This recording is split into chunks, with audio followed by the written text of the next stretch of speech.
Up until now, we have focused on why sustainability matters and where it fits in the world of work. In this module, we shift gears and focus on how sustainability is actually practiced inside organizations today. This is the part many people skip when they are entering the field. They learn the theory, but they do not understand how companies operationalize sustainability in real decision-making, reporting, and daily operations. This module is designed to bridge that gap. We will look at sustainability, the way companies experience it, measure it, and manage it. That means focusing on systems, processes, data, and trade-offs, not just ambition or intent. By the end of this section, you should be able to recognize what sustainability work actually looks like inside an organization and where different roles and responsibilities typically sit.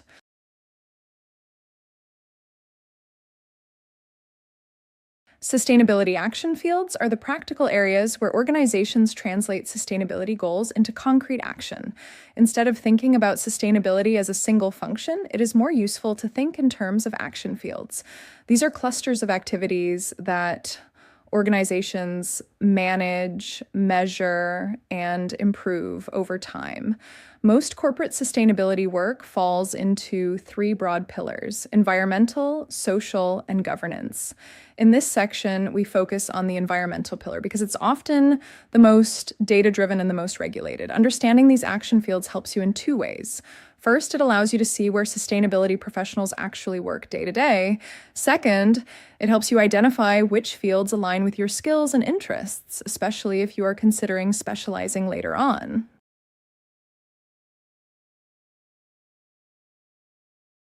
The environmental pillar focuses on how organizations interact with natural systems. This includes how they use energy, manage emissions, consume resources, handle waste, protect ecosystems, and respond to climate-related risks. In practice, environmental sustainability is about understanding impacts of the business on the environment, prioritizing actions, and improving performance over time in a structured way.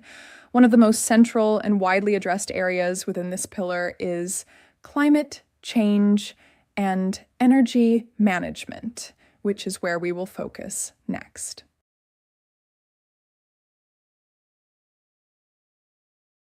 Climate and energy sit at the core of environmental sustainability because they are directly linked to greenhouse gas emissions.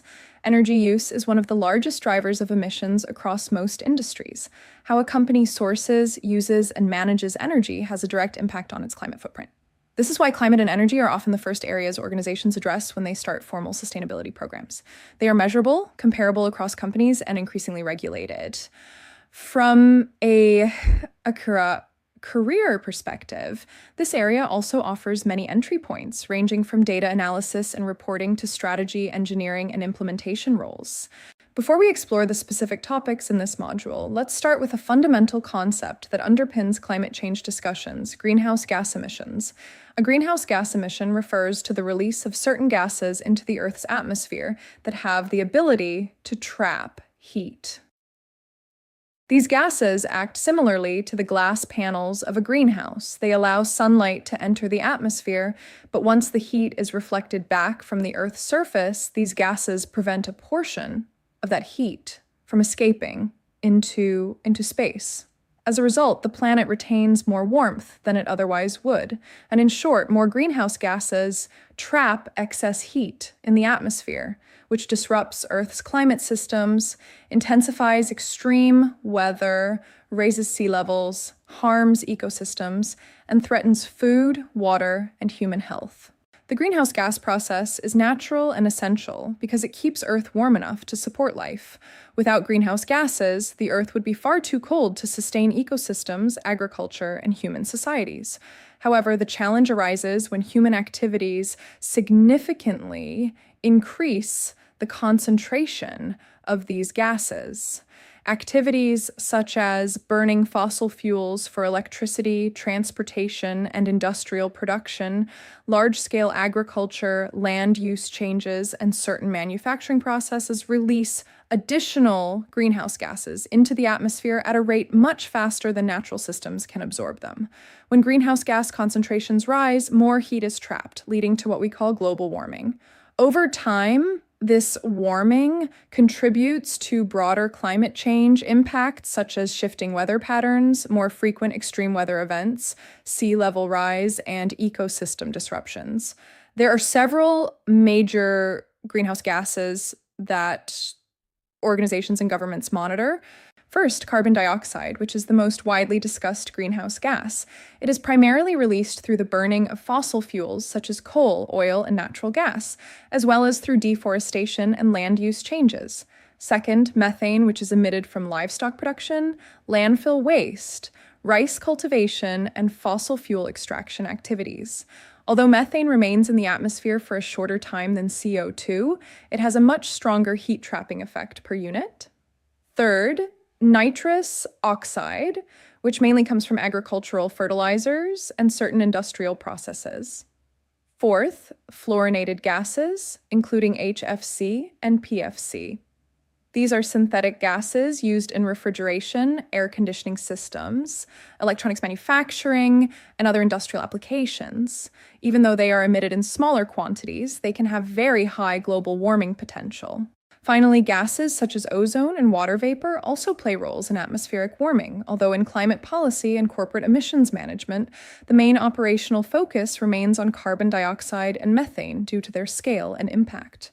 Understanding where these gases come from is the first step toward building effective climate strategies, measuring emissions accurately, and identifying reduction opportunities across energy systems, operations, and value chains.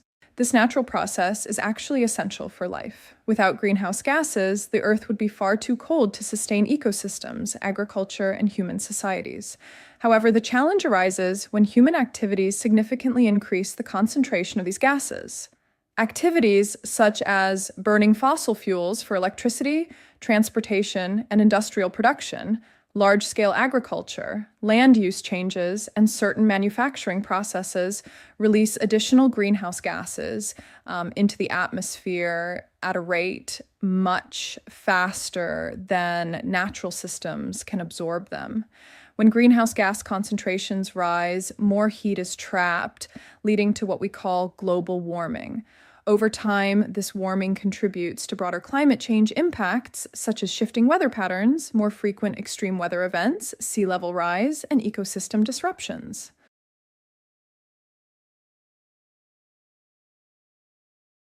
A carbon footprint represents the total greenhouse gas emissions associated with an organization, a product or service, or a specific activity across its value chain.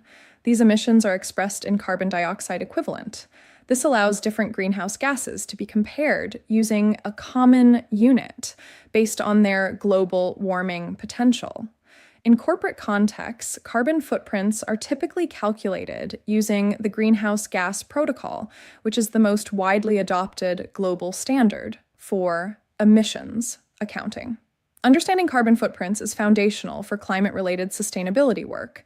You cannot manage or reduce emissions without first measuring where they come from. Energy management plays a critical role here. Improving energy efficiency means using less energy to achieve the same output. Shifting the energy mix means increasing the share of renewable energy relative to fossil fuels. Energy intensity looks at how much energy or emissions are generated per unit of output, such as revenue or production volume. Together, these metrics allow organizations to track performance, set targets, and compare progress over time.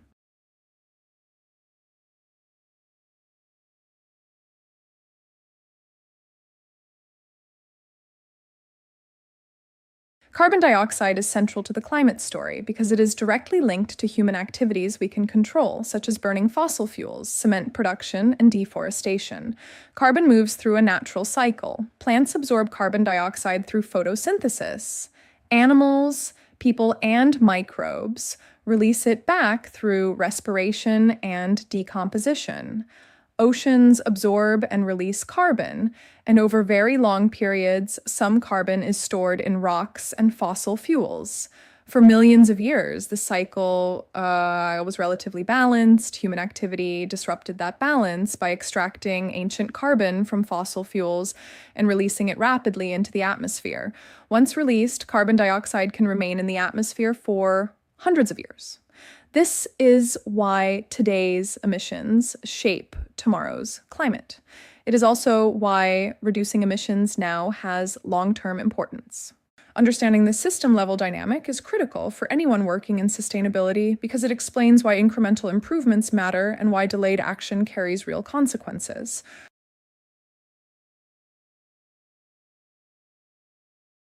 Carbon dioxide CO2 is the star of the story because it is the most abundant, long-lived greenhouse gas produced by human activities. And since different greenhouse gases have different warming strengths, all emissions are converted into CO2 equivalent. So their total climate impact can be measured using one common unit. Carbon dioxide is strongly linked to activities humans control, especially burning fossil fuels, cement production, and deforestation, which release carbon that had been stored for very long periods. After being emitted, carbon dioxide spreads across multiple natural carbon reservoirs, such as the atmosphere, oceans, soils, rocks, and living organisms, and a portion of it can remain in the atmosphere for hundreds of years, meaning current emissions affect the climate far into the future. Under natural conditions, the carbon cycle kept a near balance. Plants absorbed CO2 through photosynthesis. Animals and microbes released it through respiration and decomposition. Oceans continuously absorbed and released CO2, and some carbon was slowly stored in rocks and fossil fuels over geological time.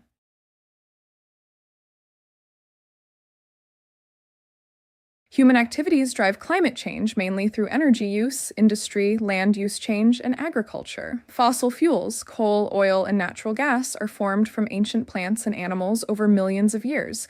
And when we burn them for electricity, heating, transportation, and industrial operations, the stored carbon is released into the atmosphere as CO2.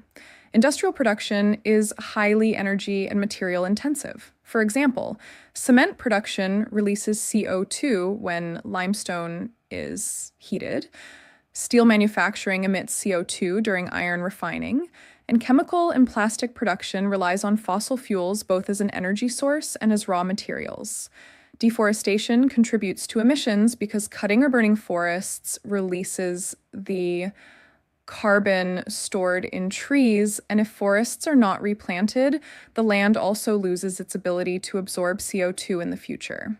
Agriculture adds other greenhouse gases in addition to CO2.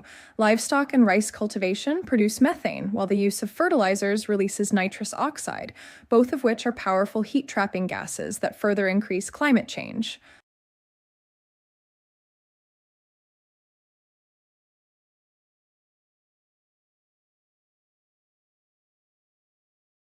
This section helps us understand how climate change actually affects us and why it matters in practical, real-world terms. A useful place to start is by clearly separating weather from climate, because these two concepts are often confused.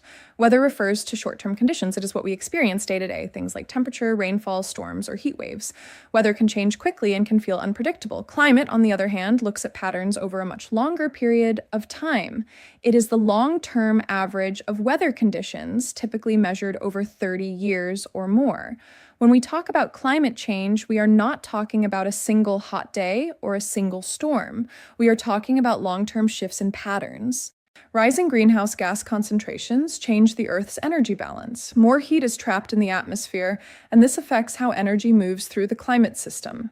The result is not just warmer temperatures, but changes in rainfall, wind patterns, and extreme events. What this means in practice is that heat waves become more frequent and more intense. Heavy rainfall events increase in some regions, which raises the risk of flooding. In other areas, droughts and water stress intensify. Storms may not always become more frequent, but they can become more destructive because they carry more energy and moisture. From a sustainability and business perspective, this is a critical shift. Climate change reshapes risk patterns rather than simply raising average temperatures. Infrastructure, supply chains, insurance models, workforce safety, and resource availability are all affected by these changing risks. This is why climate change is treated as both an environmental issue and a strategic risk issue inside organizations. Understanding this distinction is foundational for anyone working in climate, energy, or broader sustainability roles.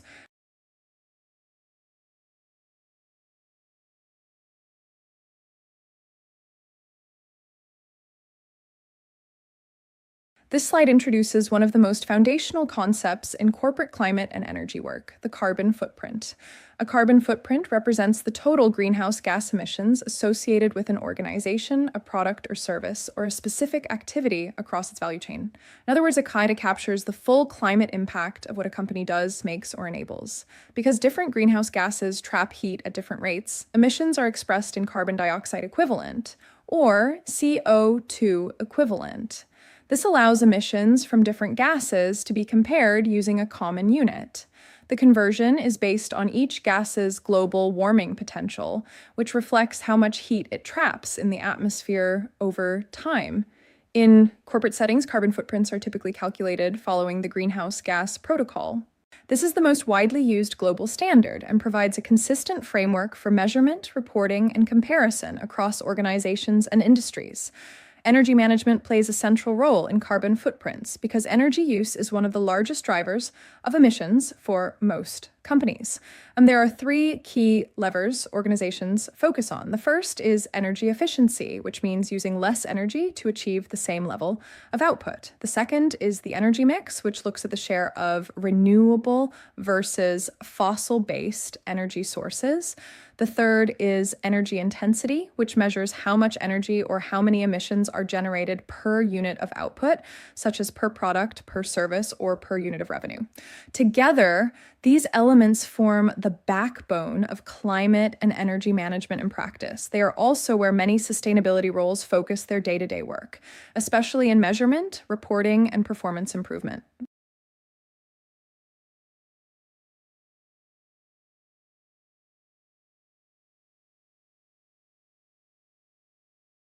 Corporate emissions are categorized into three scopes. Scope 1 emissions are direct emissions from sources that a company owns or controls. This includes fuel burned in company vehicles, gas boilers, or on-site generators. Scope 2 emissions are indirect emissions from purchased energy. This typically includes electricity, heating, or cooling sourced from the grid. Scope 3 emissions include all other indirect emissions across the value chain. This can include purchased goods and services, business travel, employee commuting, and the use and end of life of sold products. For many organizations, Scope 3 represents the largest share of emissions and also the greatest data challenge. These emissions are harder to measure because they sit outside the company's direct control, but they are increasingly expected by regulators, investors, and customers. Understanding the scope structure is essential because most sustainability roles support measurement, implementation, or reporting within this framework.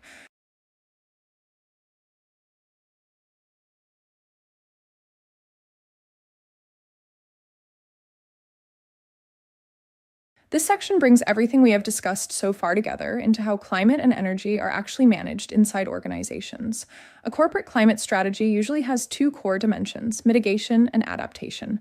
Mitigation focuses on reducing greenhouse gas emissions or increasing the amount of emissions that are removed from the atmosphere. In practice, this includes actions like improving energy efficiency, switching to renewable energy, and investing in low-carbon technologies. The goal of mitigation is to limit future climate change by reducing the organization's contribution to global emissions. Adaptation focuses on adjusting to the impacts of climate change that are already happening or that are unavoidable. This includes measures such as flood defenses, heat-resilient buildings, and drought-resilient crops. Adaptation is about reducing vulnerability and protecting people, assets, and operations from climate-related risks. Carbon dioxide is important because most of it comes from human activities we control, such as burning oil, gas, coal, cutting forests, and making cement. After CO2 is released, it spreads across natural storage systems, such as the air, oceans, soils, rocks, and living organisms, and it can remain in the atmosphere for hundreds of years. Normally, the carbon cycle keeps balance. Plants absorb carbon dioxide, animals and microbes release it through breathing and decay, oceans exchange that CO2 with the air, and some carbon is slowly stored in rocks and fossil fuels. The problem today is that humans are releasing ancient stored carbon, aka fossil fuels, very quickly, which breaks this natural balance and leads to modern climate change. Most organizations need to work on both. Even if emissions are reduced quickly, some climate impacts are already locked in. A practical corporate climate strategy typically follows 4 core steps. The first step is measurement. Organizations conduct a greenhouse gas inventory covering relevant emissions in the above explained 3 scopes, Scope 1, Scope 2, and Scope 3. This creates a baseline and helps identify where the largest impacts sit. The second step is target setting. Companies define emissions reduction pathways, often aligned with 1.5-degree science-based targets. These targets translate climate ambition into measurable goals over time. The third step is action. This is where decarbonization measures are implemented across operations, energy systems, and supply chains. This can include operational changes, investments, supplier engagement, and technology upgrades. The fourth step is tracking and reporting. Organizations monitor progress, disclose results through reports and disclosures, and update their plans as conditions, regulations, or technologies evolve. Most sustainability professionals work within these steps. Some focus on measurement and data, others work on implementation. Others support reporting, governance, or coordination across teams. Understanding this cycle is essential because it reflects how climate strategy moves from intention to execution in real organizations.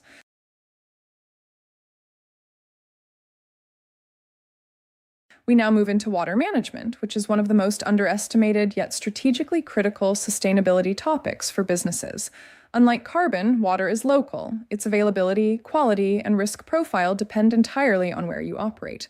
That means water-related risks are not abstract or global. They are site-specific, operational, and often immediate.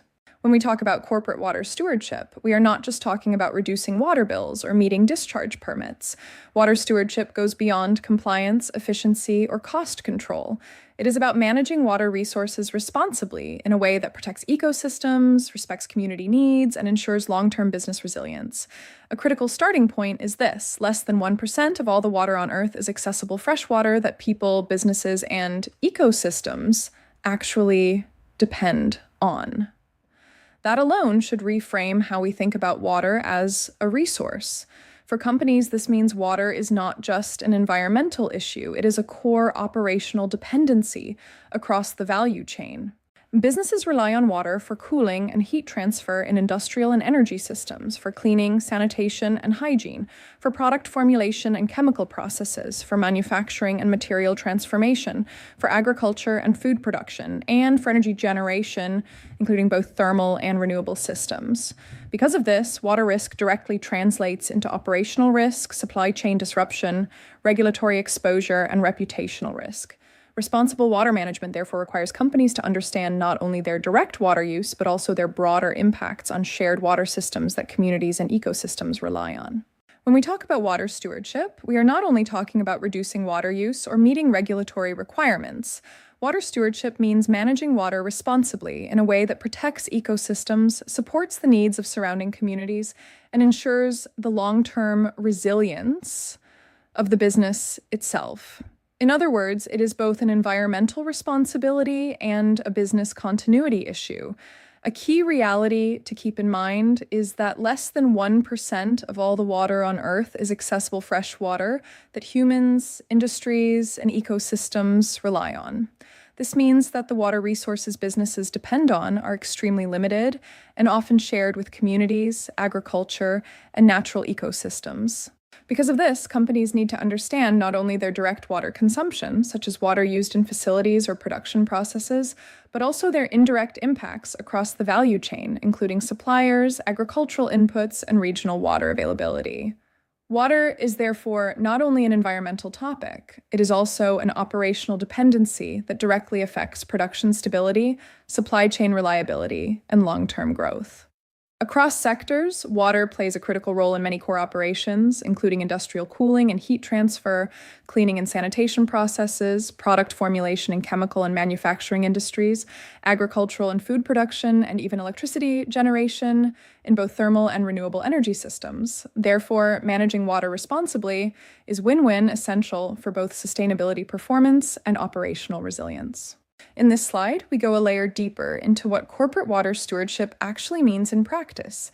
To manage water responsibly, companies need to understand three foundational concepts, and these concepts help translate water use into measurable, manageable flows rather than vague sustainability intentions.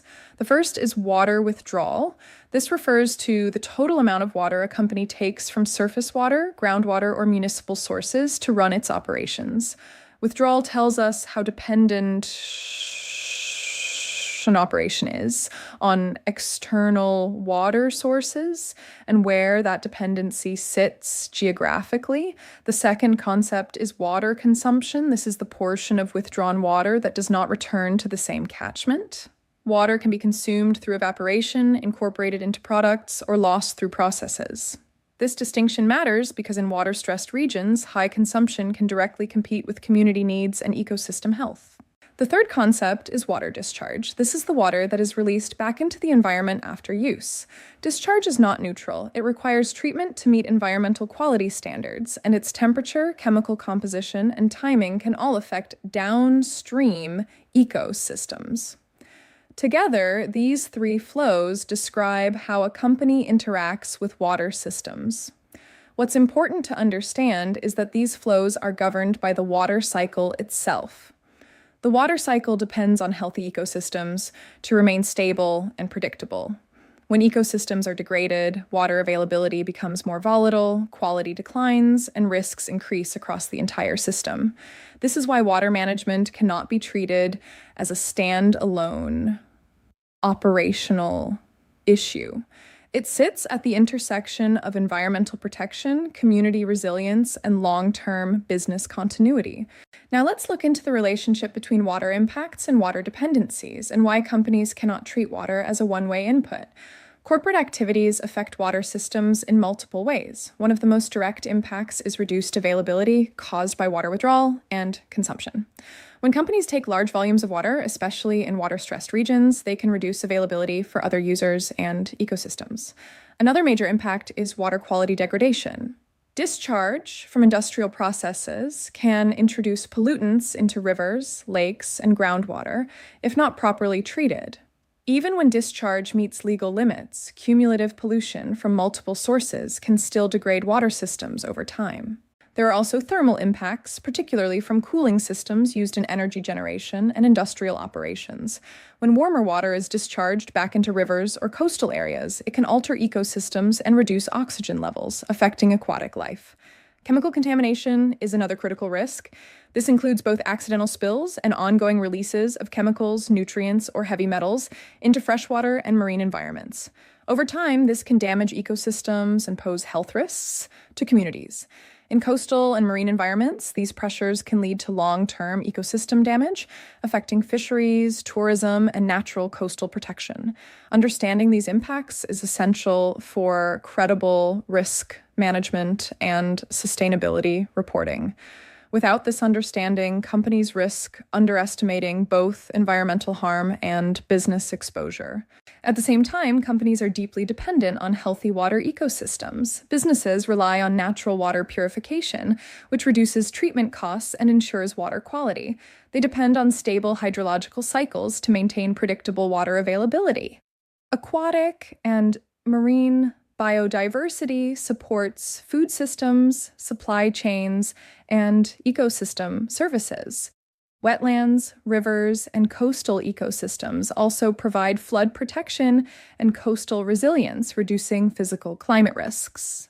Operations located in water-stressed or ecologically sensitive areas face heightened regulatory scrutiny and growing stakeholder expectations.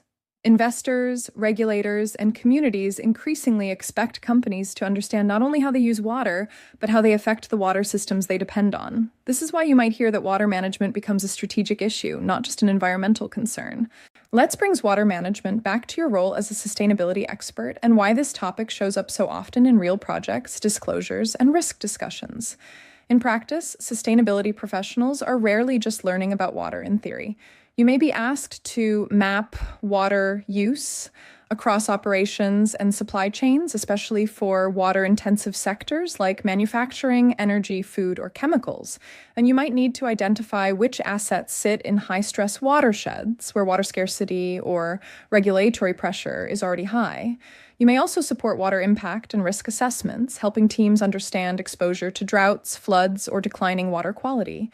On the compliance side, this often includes reviewing wastewater and effluent management, ensuring discharge meets legal and environmental standards. Water risk does not stop at direct operations. Many companies now evaluate supplier water performance, particularly where upstream activities pose material risks to production or reputation. All of this feeds directly into sustainability disclosures under frameworks we have previously mentioned, where water metrics are no longer optional. Having a strong foundational understanding of water flows, impacts, and dependencies makes technical KPIs, questionnaires, and reporting requirements far easier to interpret and apply correctly. A robust water strategy balances operational efficiency with ecosystem stewardship. Most companies follow a mitigation hierarchy that starts by avoiding unnecessary water use and harmful discharges wherever possible.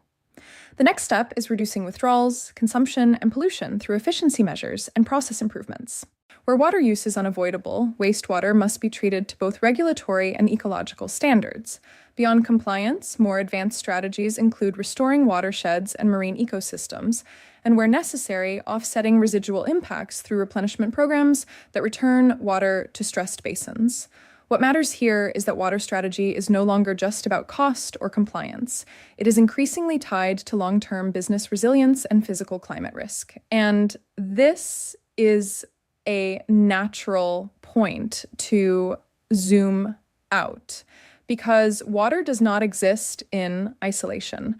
Healthy water systems depend on functioning ecosystems, and impacts on water often go hand in hand with impacts on nature. That brings us directly into the next environmental action area, biodiversity and ecosystem protection, where the focus shifts from managing resources to safeguarding the natural systems that make all of this possible. So far, we've looked at climate, water, and biodiversity. Now we turn to an environmental topic that often stays hidden in the background, but carries some of the highest operational and legal risk, and that is hazardous waste and pollution. There is a slight differentiation to be made here. Hazardous waste and pollution involve materials that are toxic, flammable, or harmful to human health and the environment, and therefore require strict handling and controls, while non-hazardous waste management focuses on everyday waste that is less dangerous but still needs proper management to reduce environmental impact. The non-hazardous aspect will be covered under circularity. However, hazardous waste and pollution is where sustainability stops being abstract and becomes very tangible, because mistakes here don't just affect reports, they affect people and ecosystems' health. Hazardous waste and pollution management brings us into a more immediate space where environmental performance is closely tied to day-to-day operations. Hazardous waste and pollution is an area where errors are visible quickly, consequences escalate fast, and failures can result in severe environmental damage, health risks, legal penalties, and loss of trust. This is where compliance overlaps with environmental protection, risk management, and corporate responsibility. Waste and pollution shape a company's risk profile in very concrete ways. They influence worker safety, community health, regulatory compliance, and long-term environmental liability. All organizations produce waste as part of their activities. That is just a given. The difference lies in how that waste is classified, handled, and controlled. Hazardous materials are defined by properties that make them dangerous, such as toxicity, flammability, corrosiveness, reactivity, or persistence in natural systems. If these materials are not managed correctly, they can spread through air, water, and soil, creating impacts that extend well beyond the site of operation. For this reason, hazardous waste and pollution management is not optional or peripheral. It is a foundational element of responsible environmental management and corporate governance. When we talk about waste, we are referring to materials or byproducts that are no longer intended for use and must be managed through disposal, treatment, or recovery. Hazardous materials are a specific subset of waste that pose elevated risks due to their chemical, physical, or biological properties. These materials require stricter controls because if mishandled, they can cause long-term and often irreversible harm to people, air, water, and soil and environmental ecosystems. Pollution pathways describe how waste and hazardous substances move from controlled systems into the environment. Impacts occur when materials escape containment and travel through air, water, or soil, often simultaneously rather than in isolation. Emissions to air, discharges to water, and contamination of land are interconnected pathways, meaning a single failure can cascade across multiple environmental systems. Understanding these pathways is essential because it explains how operational decisions translate into environmental and health consequences, and why prevention, control, and clear responsibilities are critical parts of effective waste and pollution management. Now let's focus on pollution pathways and how impacts actually occur in practice. Pollution pathways describe the routes through which waste and hazardous substances move beyond control systems and enter the environment. These pathways span air, water, and soil, and they are rarely isolated. One release can travel across multiple environmental mediums, amplifying both environmental and human health impacts. Understanding pollution pathways is essential because it moves the focus from fixing problems at the end to preventing them through better design, control, and systems. This is why effective hazardous waste and pollution management depends not only on technical controls, but also on clear policies that define responsibilities, procedures, and escalation mechanisms. Where strategies are not yet in place, credible transition plans and timelines are expected to demonstrate control over these pathways. Now let's mention some of the programs, initiatives, and operational controls implemented for hazardous waste and pollution management. At the program level, companies typically set clear targets around the reduction of hazardous materials through substitution or process redesign. These targets help translate high-level commitments into measurable action. Initiatives are then supported by operational controls that ensure consistency across daily activities. This includes systems for tracking and classifying waste, safe storage and transport procedures, and defined handling protocols for hazardous materials.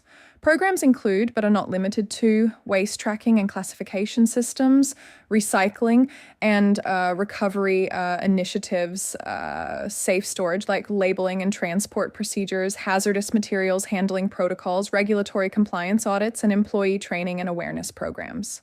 Training and awareness also play a critical role here, ensuring employees understand both the risks involved and the procedures designed to control them. Right together, these programs and controls ensure that waste and pollution policies are not just documented, but actively embedded into operational practice. Now let's break down the concept of circular economy. At its core, circularity challenges the traditional take-make-waste model that most businesses still operate under. Instead of treating materials as disposable, a circular economy treats them as assets that should stay in use for as long as possible. When companies adopt circular thinking, they begin to see waste not as an inevitable output, but as a design flaw. This mindset shift is what allows circularity to move from a sustainability concept into a real operational lever. Circular economy and eco-design matter because they fundamentally change how value is created across the value chain. A circular economy is designed to minimize waste, reduce reliance on virgin resources, and extend the life of products and materials. This means thinking beyond production and considering what happens during use, reuse, and end of life. Eco-design is the practical application of this logic at the design stage. It focuses on using fewer and safer materials, designing products to last longer, making them easier to repair or recycle, and ensuring minimal waste once they reach the end of their life. Decisions made at the design phase often determine the majority of a product's environmental impact. Circularity has moved from a niche sustainability topic to a core business issue because it directly affects cost, risk, and competitiveness. Dependence on virgin materials exposes companies to price volatility and supply disruptions. Circular design helps reduce that exposure. At the same time, circular models open the door to innovation, whether through new services, alternative revenue streams, or redesigned business models. A strong circularity strategy therefore goes beyond waste reduction and typically addresses material efficiency, product longevity, end-of-life responsibility, and supplier engagement. Now let's see how circularity shows up in day-to-day operations. At an operational level, circular economy commitments become real through concrete initiatives. One common measure is extending product lifespan by designing products that are modular, repairable, and upgradable, which reduces replacement frequency and material intensity over time. Another key lever which could be implemented is material reuse by integrating recycled or reclaimed materials into production processes, reducing dependency on finite resources. Many organizations also implement zero waste to landfill programs, supported by strong waste segregation, tracking systems, and recovery partnerships. Now, what that means is that companies move from simply managing waste to actively redesigning how materials flow through their operations. By increasing material reuse and integrating recycled or reclaimed inputs into production, organizations reduce their dependence on finite resources and lower both environmental impact and costs. Many also adopt zero waste to landfill programs, which rely on effective waste segregation at the source, robust tracking systems, and partnerships with recovery and recycling providers to ensure materials are reused, recycled, or recovered rather than disposed of. Product stewardship initiatives push responsibility beyond the point of sale, using take-back schemes, refurbishment, remanufacturing, or end-of-life recycling partnerships. Essentially, that means is that responsibility does not stop once a product is sold, but extends across its entire life cycle. Through product stewardship initiatives such as take-back schemes, refurbishment, remanufacturing, and end-of-life recycling partnerships, companies actively manage the impacts of their products after use. With this foundation in place, we now shift from environmental topics to the social dimension of sustainability, value creation beyond operations, focusing on people and communities.